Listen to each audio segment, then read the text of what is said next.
She was known as King Zumi, a name that sent shivers down the spines of even the bravest souls. And as if in response to her dark desires, the mirror shimmered and shifted, casting forth images of her subjects in a twisted tableau. With a final trembling breath, she closed her eyes and stepped forth into the swirling abyss.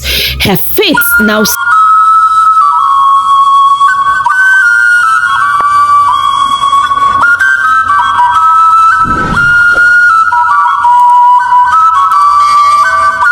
As she traversed the swirling mists of time, Queen Zumi felt herself being transported to a world that was both familiar and yet utterly foreign.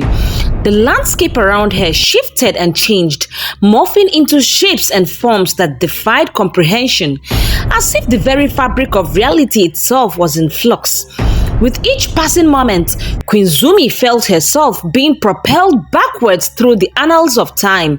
The world around her blurred and shifted, as if reality itself were bending to accommodate her passage, until at last she found herself standing in a world that existed long before the rise of the giants, a world of untamed wilderness and primal beauty.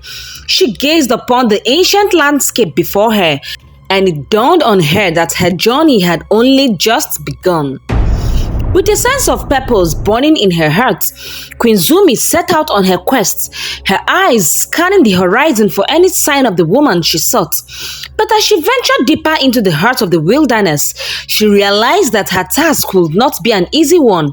For the land was teeming with dangers, both seen and unseen, from fierce predators that lurked in the shadows to ancient curses that whispered through the winds. And yet, with each obstacle she faced, Queen Zumi pressed onward, her determination unwavering in the face of adversity. In the depths of the past, Queen Zumi moved like a shadow, unseen and unheard by those around her. With each passing day, she delved deeper into the mysteries of the ancient world, her heart set on finding the woman named Kuzi and unraveling the secrets that lay hidden within the folds of time. Yet, as the days turned into weeks, Queen Zumi's patience began to wear thin. For despite her tireless efforts, she had found no trace of the woman she sought, no clue to guide her on her quest, and with each passing moment, the weight of her failure bore down upon her like a leaden shroud, threatening to crush her spirit beneath its suffocating weight. Unbeknownst to Queen Zumi, however, time moved differently in the past, a fact that would soon reveal itself in the most unexpected of ways. A day in the past amounts to 1 year in the present. On the 20th day of her quest, as Queen Zumi wandered through the ancient streets and bustling marketplaces of the past, her attention was drawn to a chance encounter, a whispered conversation between two maidens, Kuzi and Mazazi. She overheard a conversation that sent a shiver down her spine. Hidden in the shadows, Queen Zumi listened intently as Kuzi spoke of her pregnancy, her words laced with fear. Her sister Mazazi recoiled in shock at the revelation, for in that time, it was a taboo for a maiden to get pregnant out of wedlock. Anyone caught would be stoned to death. Mazazi covered her mouth in shock as she knew what would likely happen to her sister if they don't do anything. In that moment, Queen Zumi's heart skipped a beat, for she knew that this was the moment she had been searching for. She realized the gravity of the situation, for if Kuzi truly carried a child within her, then she held the key to unlocking the mysteries of the past, a key that Queen Zumi could not afford to ignore. Stay tuned as the story is about to start, not forgetting to subscribe, like, and share. With a newfound sense of purpose burning in her heart, Queen Zumi hurriedly put on her necklace and immediately she stepped out of the shadows, her presence sending a ripple of unease through the air. For in that moment, she knew that her destiny and the destiny of her kingdom hung in the balance.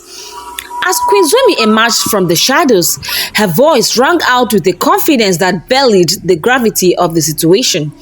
The maidens, frozen in fear and uncertainty, looked at her with a mixture of awe and trepidation, unsure of what to make out of the mysterious stranger who had appeared before them seemingly out of thin air. I can help with the pregnancy, Queen Zumi declared, her words cutting through the tense silence like a blade. But we must act swiftly, for time is of the essence.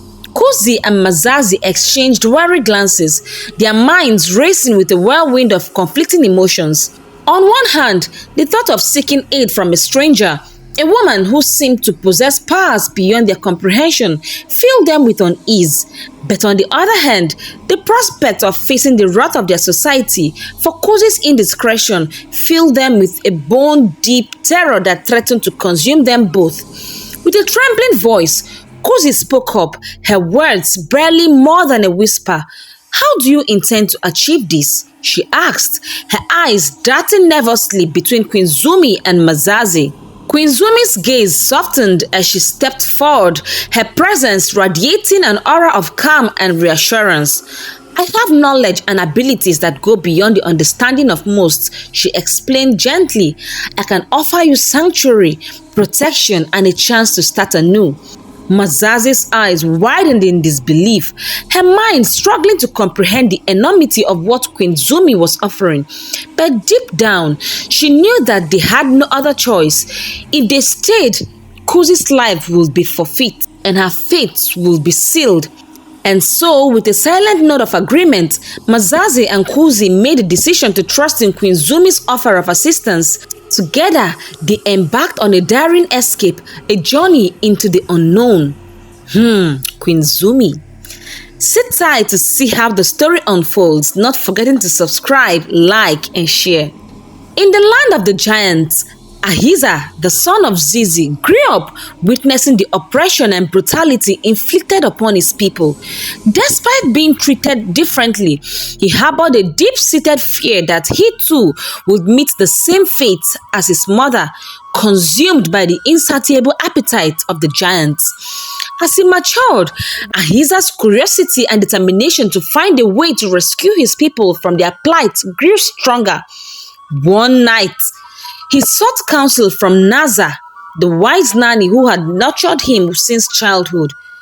"Is there any way for us to escape this land of giants and return to Akanime?" Ahiza implored, his voice laced with urgency. Naza's response was grim, her eyes glistening with sorrow. "Escape is nearly impossible, my son," she warned, her voice heavy with resignation.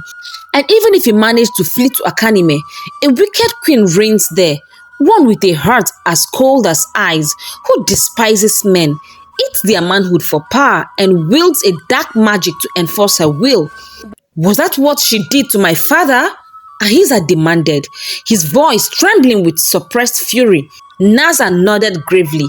"Most likely," she admitted, her voice barely a whisper. Ahiza's blood ran cold at the mention of his father's fate, his heart heavy with grief and rage. "But there is a way to defeat the evil queen, a way to break the chains that bind our people." Ahiza's gaze hardened as he listened intently to Naza's words. "How?" he demanded, his fists clenched in determination.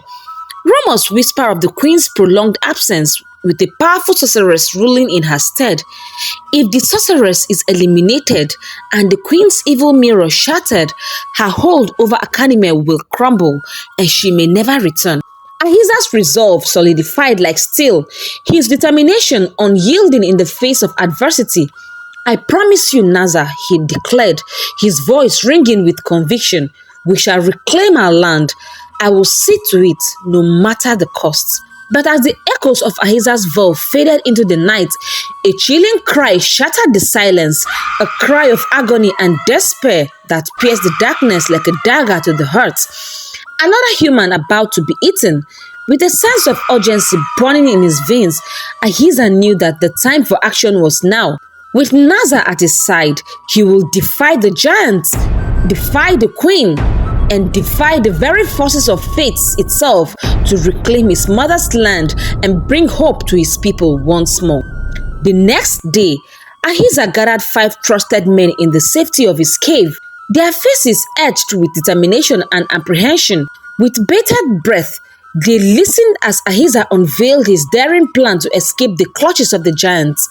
The giants are too formidable for us to face head-on, Ahiza explained, his voice low with resolute. But we have an advantage. They trust me. I will prepare their food with sleeping herbs, and when they are all asleep, we will make our escape and flee to the land of Akanime, where we will confront the sorceress and shatter the queen's magic mirror. Nods of agreement rippled through the group, but a voice of doubt pierced the air. Kimiza, one of the men, voiced out the concern. How do we intend to kill the sorceress? He asked Ahiza, his brow furrowed with skepticism. She wields great power and resides within the palace walls. Our chances of success seem slim at best. A heavy silence descended upon the cave as the gravity of Kimiza's words sank in. Ahiza thought for a while before responding. His response was simple yet filled with conviction. Leave that to me, he declared, his voice tinged with a hint of steel. Just prepare for war while I set the path straight. And as the distant rumble of the giant's footsteps echoed through the cavern, the men exchanged worried glances, their hopes dashed against the unforgiving reality of their situation. With heavy hearts, they disbanded their meeting. Under the cloak of night, Ahiza executed their plan flawlessly, lacing the giant's food with sleeping herbs and ensuring their slumber was undisturbed. With the giants subdued, he hurried to Naza's cave to bid her farewell before embarking on his perilous journey to Akanime. Naza's shock at Ahiza's sudden departure was palpable. Her concern etched deep into the lines of her face. How will you succeed in such a daunting task? She questioned, her voice trembling with worry. Ahiza's resolve remained unshaken, his determination burning bright in the face of uncertainty. I have my bow and arrow, and the will to fight for our freedom. Instead of waiting to be devoured by these cannibals, I will seize the opportunity to seek a way out. With a heavy heart, Naza knew that she must support Ahiza in his quest for freedom. But before he departed, she retrieved a sword wrapped in a sack from the depths of her cave, a weapon stolen from the giant's chamber long ago. This sword can only be wielded by one with a pure heart, she explained as she handed it to Ahiza, her voice tinged with reverence. May it serve you well on your journey, Ahiza. May the spirit of your mother guide and protect you. Go well, my son. With a grateful nod, Ahiza accepted the sword, feeling its weight in his hands as if it carried the hopes and dreams of his people. And with a final embrace, he dashed into the darkness, his heart filled with determination and resolve. As Ahiza ventured deeper into the forest, his senses heightened, his every step fraught with anticipation and uncertainty as he relied on his instincts to guide him. Covered in leaves to blend into the surroundings, he moved swiftly, propelled by a fierce determination to reach the land of Akanime and confront the forces that had wrought so much suffering upon his people. Ahiza, shrouded in the dense foliage of the forest, moved with the stealth of a shadow, his heart pounding with the urgency of his mission. For days, he wandered through the labyrinth of trees, his senses attuned to every rustle and whisper of the wind, until on the fifth day, he stumbled upon a lone woman, a warrior of Akanime, tasked with guarding the boundaries against intruders. With a swift and decisive motion, Ahiza subdued the woman, whose name was Naziba, pressing a knife to her throat as he demanded her compliance, asking her to lead him to the land of Akanime. Startled and afraid, the woman yielded to his demand, her eyes wide with fear as she led him towards the land of Akanime. But as they journeyed deeper into the forest, Naziba's demeanor shifted, her voice trembling with a desperate plea for mercy. Please, spare my life, she implored, her words laced with desperation. I can help you if you spare me. Ahiza hesitated. His grip on the knife tightened for a moment as he weighed Naziba's words. Why should I trust you? He demanded, his voice laced with suspicion. Sensing its uncertainty, she revealed the depth of her own suffering at the hands of the queen. The queen's ruthless slaughter of her 3 babies simply because they were born male. Her desire for vengeance mirrored Ahiza's own quest for justice. forging a tentative bond between them in their shared grief and determination. With a sigh of resignation, he lowered the knife, allowing the woman to speak. Naziba revealed a crucial piece of information. The queen had been absent for over 2 decades, leaving the kingdom in the hands of a powerful sorceress. But the sorceress, she explained, was old and frail. She never comes out of the light of day, and her powers waning with each passing day. If you can lure her out into the sunlight, perhaps you will have a chance to defeat her, Naziba suggested. Ahiza's heart quickened with a renewed sense of purpose, his mind racing with the possibilities that lay before him. With Naziba's guidance and his own determination to see justice served, he knew that he was one step closer to reclaiming his mother's land and avenging the wrongs done to his parents. This story is about to take a different twist.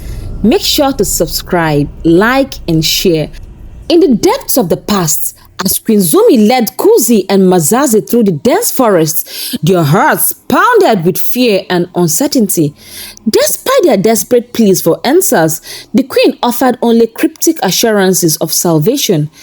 At last, they arrived at a precipice, overlooking a yawning abyss below.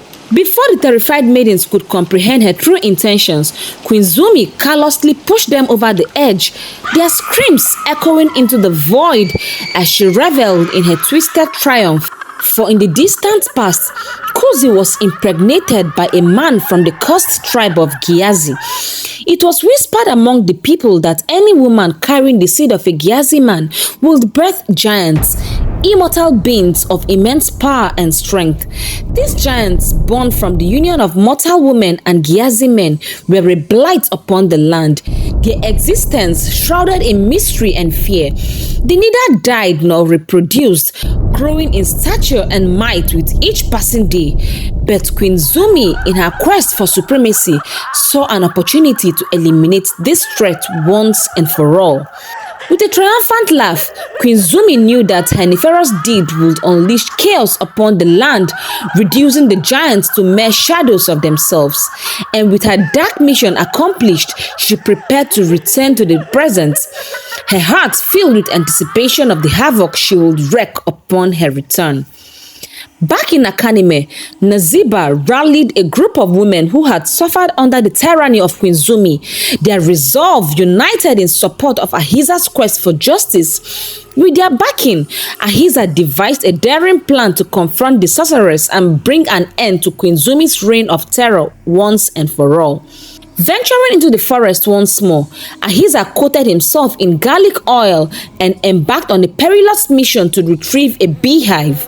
With careful precision, he secured the hive and returned to Akanime, his mind ablaze with determination. You might be wondering, what would Ahiza possibly do with bees? Just sit tight and see how the story unfolds, not forgetting to subscribe, like, and share.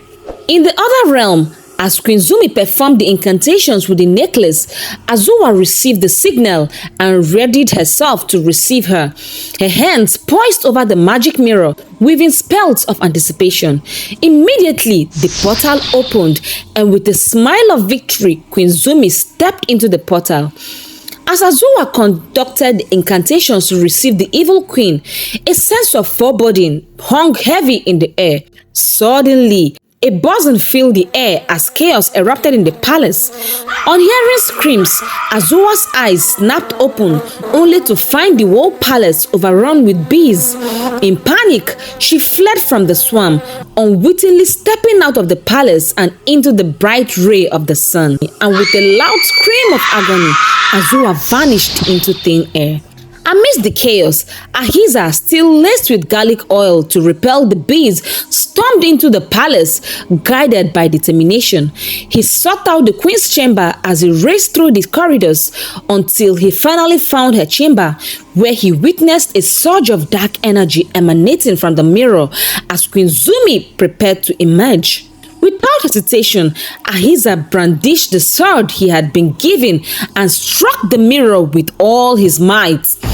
A deafening scream pierced the air, reverberating throughout the kingdom of Akanime as the mirror shattered into countless shards. And as the shattered mirror released its final echoes, a miraculous transformation swept through the land of the giants. The once towering and fearsome giants became small and feeble, their power drained away by the breaking of the curse. Witnessing this strange and wondrous sight, the captured people of Akanime seized the opportunity to flee from their captors, their hearts filled with newfound hope and freedom. Led by Naza and Kimiza, they embarked on the journey back to their homeland, leaving behind the shadows of oppression and despair. Upon their return to Akanime, joyous celebrations erupted throughout the kingdom. Ahiza, now hailed as the hero, welcomed his people with open arms, his heart overflowing with gratitude. Together, they rebuilt their shattered lives, forging a future filled with peace, unity, and prosperity. A future free from tyranny and oppression, and filled with the promise of hope and renewal. If you enjoyed this video and would like to see more videos of this sort, please make sure to subscribe, like, and share this video to your family and friends. Also, check out this ones here. I promise you won't be disappointed. Until we meet again in my next video, remain blessed.